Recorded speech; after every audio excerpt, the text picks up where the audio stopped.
বলছি দাদা, প্রথম প্রশ্ন যেটা, প্রধানমন্ত্রী নরেন্দ্র মোদী এসছেন, মালদাতেও এলেন, সিঙ্গুরেও এসছেন, এবং তিনি অনেকগুলো প্রকল্প ঘোষণা করেছেন। তাতেও দেখছি আমরা বিরোধীরা খুশি নয়। বিরোধীরা বলছে কেন সিঙ্গুর নিয়ে কোনো আলোচনা হলো না, এবং সেই নিয়ে তারা রাস্তায় নেমেছিল।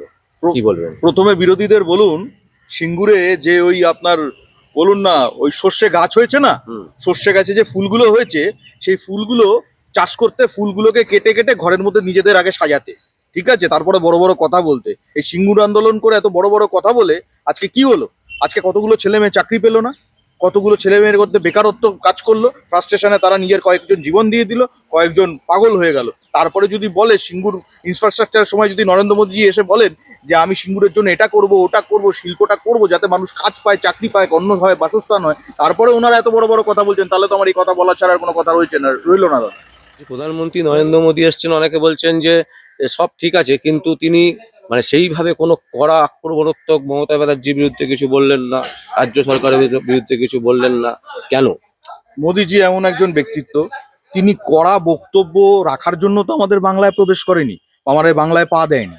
মোদিজি এসছেন মানুষের জন্য কাজ করার জন্য, আগামী দিনে যাতে মানুষ কাজ পায়, অন্ন, বাসস্থান, ঘর, প্রত্যেকের ইজ্জত বাঁচে, প্রত্যেকের পেট বাঁচে, প্রত্যেকের স্বাস্থ্য বাঁচে, একটা নতুন একটা সমাজ গঠন হয়।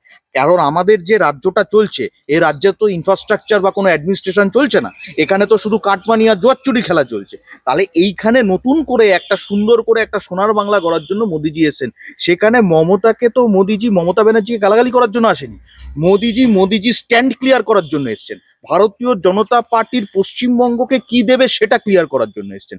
আর মমতা ব্যানার্জিকে রইল বাকি কথা, সে তো জনগণ বলবে, সেটা মোদিজিকে বলতে হবে না, আমাকে বলতে হবে না, আম জনতা বলবে। বলছি, এই রিসেন্টলি মানে গতকাল বা তার আগের দিনকে একজন ইউটিউবার স্বপন দাস, যিনি সনাতনী বলে একেবারে প্রচার করেন, এবং তিনি হুম, রীতিমতো গঙ্গাসাগরে প্রায় হুম, 60,000 লোককে খাওয়া দাওয়া করিয়েছেন, হুম, হুম। সেই মানুষের বিরুদ্ধে এমন এমন এফআইআর গুলো করা হয়েছে, মানে এমন এমন ধারা দিয়ে তার বিরুদ্ধে মানে নোটিশ পাঠানো হয়েছে। কি বলবেন? মানে স্বপন দাস তো খুব ভালো একজন সাংবাদিক, এবং আমরা খুব ভালোবাসি তাকে। দেখুন, আমি একটা কথা বলি দাদা, বলতে খুব খারাপ লাগে। আজকে আমরা যেখানে বাস করি না, এখানে এগুলো সম্ভব কেন বলুন তো? এখানে যত ডুপ্লিকেট জিনিসপত্র আছে না, সমস্তকে আগে লাইসেন্স দেওয়া হয়। তাই কেউ যদি নিজের সুমনুষ্যত্বের থেকে মান আর হুঁশের দ্বারা কেউ কোনো কাজ করে, সেই কাজকে বাধা প্রাপ্তি করার জন্য আমাদের যে প্রেজেন্ট রাজ্য সরকার আছে সেগুলোকে প্রিভেন্ট করার চেষ্টা করে।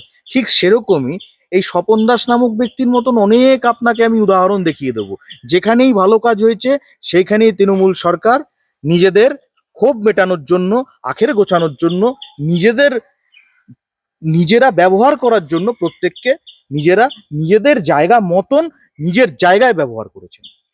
এটাই আমরা দেখছি। আপনাকে আমি একটা কথা বলি, মমতা ব্যানার্জির সরকার, তৃণমূল কংগ্রেস সরকার তো আজকে নতুন আমাদের এই পশ্চিমবাংলাটায় নেই, 15 বছর ধরে মানুষ দেখছে। আপনি 15 বছর ধরে দুটো ব্রিজ দেখেছেন, তিনটে ব্রিজ দেখেছেন, এর থেকে বেশি আপনি কি দেখেছেন? আজকে আপনাকে আমি বলছি, আপনি যেখানে দাঁড়িয়ে আছেন, আমাদের জোড়া মন্দিরটাকে ভালো করার জন্য, আমাদের বাগুইআটিটাকে 3rd লেন বানিয়ে সার্ভিস লেন করে সৌন্দর্য দেখানোর জন্য, জানেন এখানে কতগুলো বডি পড়ে বর্ষাকালে? আপনাদের আইডিয়া আছে? এখানে 1 হাঁটু জল জমে থাকে, আমরা গাড়ি ছাদে রাখবো না মাথায় রাখবো সেটা বুঝতে পারে না এলাকার জনগণ। প্লাস তার মধ্যে কেউ বাজারে বেরোলে কেউ মরে যাচ্ছে, কেউ স্কুলে বেরোলে মরে যাচ্ছে। আপনাদেরকে তাহলে আমি একটাই মুদ্রা কথা বলতে চাই, মমতা ব্যানার্জির সরকার যেটা করছে, বাইরের চাকচিক্যের জন্য ভেতরের মানুষগুলো তো কলোনিগুলো মরে যাচ্ছে। আর ভেতরে কলোনি যদি মরা থাকে, ওই ভিআইপি রোড দিয়ে আপনারা কি করবেন বা আমরা কি করব? ঠিক তেমনি এই সরকার যেটা করে, সেটা হচ্ছে মেলা খেলার সরকার। আমরা বলি খেলা চলছে, মেলা চলছে, বাইরের সৌন্দর্য হচ্ছে, কিন্তু পেটে ভাত নেই, অন্ন নেই, সংস্থান নেই, কাজের কোনো জায়গা নেই। এমনকি পরনের পোশাকটাও ছিনিয়ে নেবে কদিন বাদে যদি এই সরকার 2026-এ আবার রিপিট হয়। না, বলছি একজন সাংবাদিককে ধারা দেওয়া হচ্ছে যে তিনি নাকি টাকা তৈরি করার কারখানা তৈরি করেছেন, টাকা ছাপান, মানে এই ধারায় তাকে ইয়ে তো করা তো হচ্ছে। এটা এটা নতুন কি?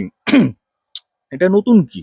সন্তু পানকেও তো ধরা হয়েছিল, ময়ূক রঞ্জন বাবুকেও তো ধরা হয়েছিল, প্রত্যেকটা রিপোর্টারকে তো কম বেশি ধরা হয়েছে।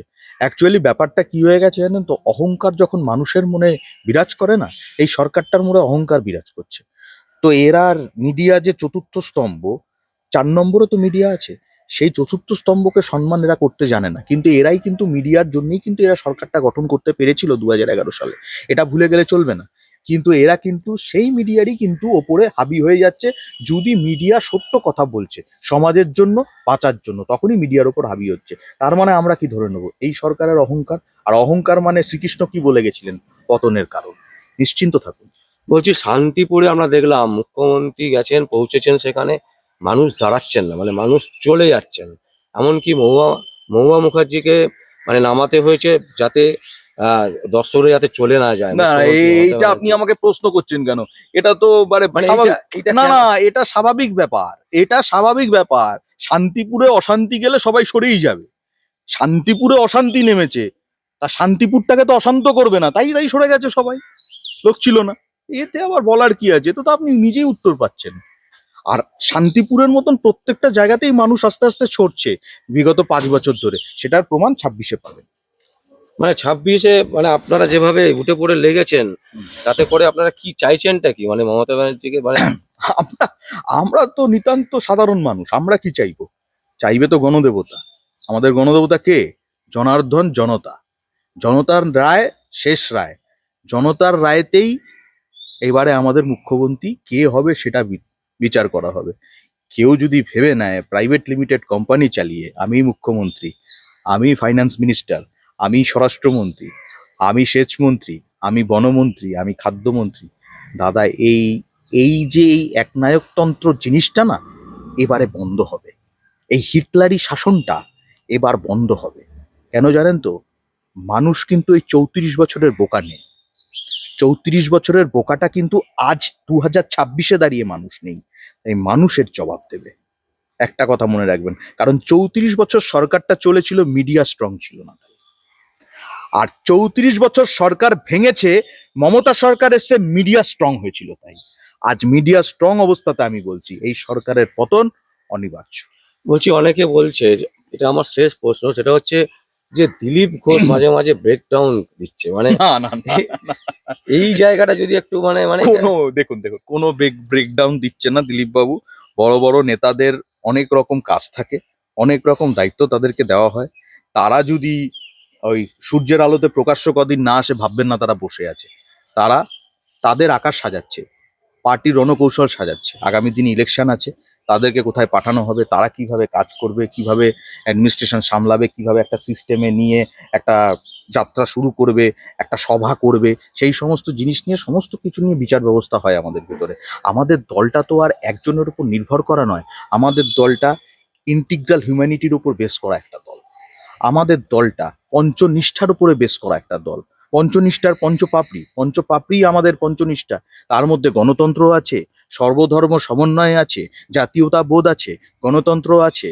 আর আমাদের ইন্টিগ্রাল হিউম্যানিটি, যেটা আমরা সব সময় বলি, মানুষ কেউ আলাদা নয়, মানুষ সবাই এক, সবাই আমরা হিন্দু।